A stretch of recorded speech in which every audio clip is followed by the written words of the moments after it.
What is up, everybody? Been a while since I posted a video. Matter of fact, my last one was April 25th, so I'm a little bit behind. But don't worry, I'll get back on schedule. Today, we are going to talk about why rain is good and bad for the bees, and why harvesting honey is actually good for the environment. Y'all are sitting there thinking, wait a minute, harvesting honey is good for the environment? Yes. Okay. But first things first, we're going to talk about why rain is good and bad for the bees. Basically, it's bad for the bees because if it rains hard enough, the bees won't fly. Okay? They'll stop collecting nectar, they'll stop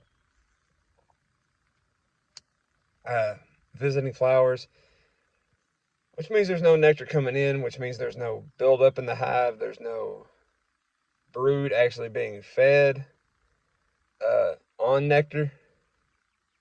So, I mean, there's still brood being fed, but they're being fed on honey stores, which is good. Honey and pollen stores, I should say, which is okay.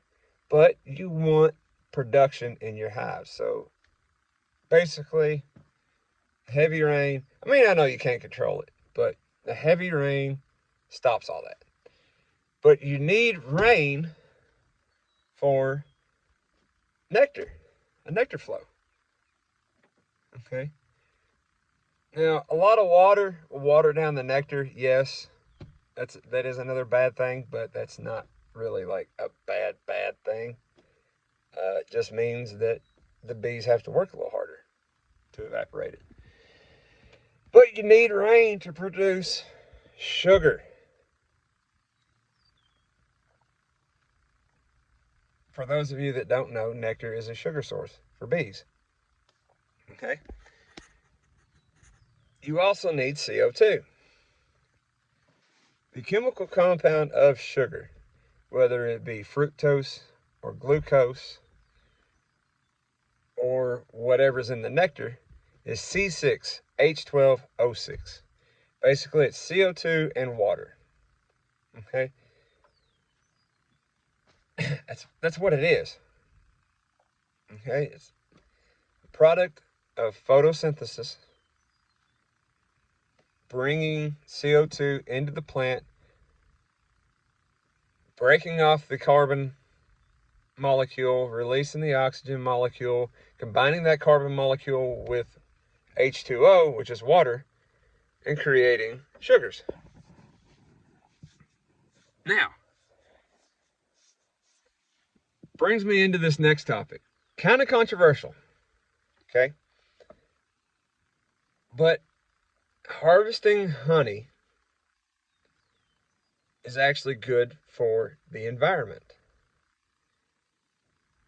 Remember when I said photosynthesis, okay?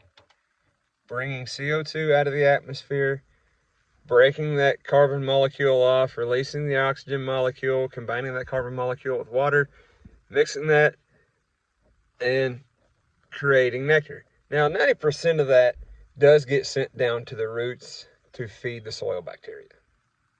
Okay? Don't get me wrong.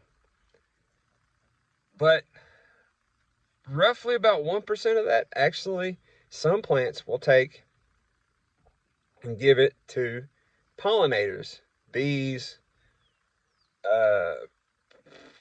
butterflies, even some wasps are pollinators. So, harvesting honey, spring, summer, even part of the way into the fall. You know, if you don't have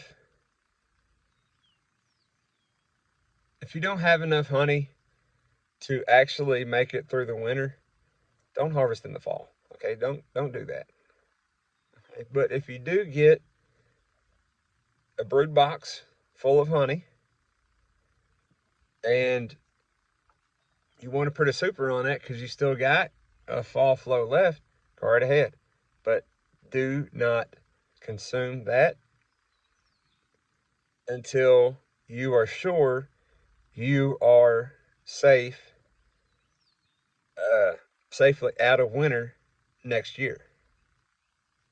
Okay, then you can consume it if you have anything left. All right, I'm just saying, but you want to use that for feeding your bees throughout the winter. Okay, but anyways, so when you harvest the honey, obviously bees have to go out and collect more nectar. Some plants will actually keep producing nectar all season long. Okay, whether that be spring season, summer season, fall season, they'll do it all season long. So that means there's more CO2 being pulled out of the atmosphere to produce nectar. Okay, it's a good thing. Or if you're on a rotational grazing program, some plants uh, when they get eaten, they'll go back to producing flowers. This is why honey harvesting can be a good thing. Another reason honey harvesting can be a good thing. Okay, and more CO2 is being pulled out of the atmosphere. I'm just saying here. Okay,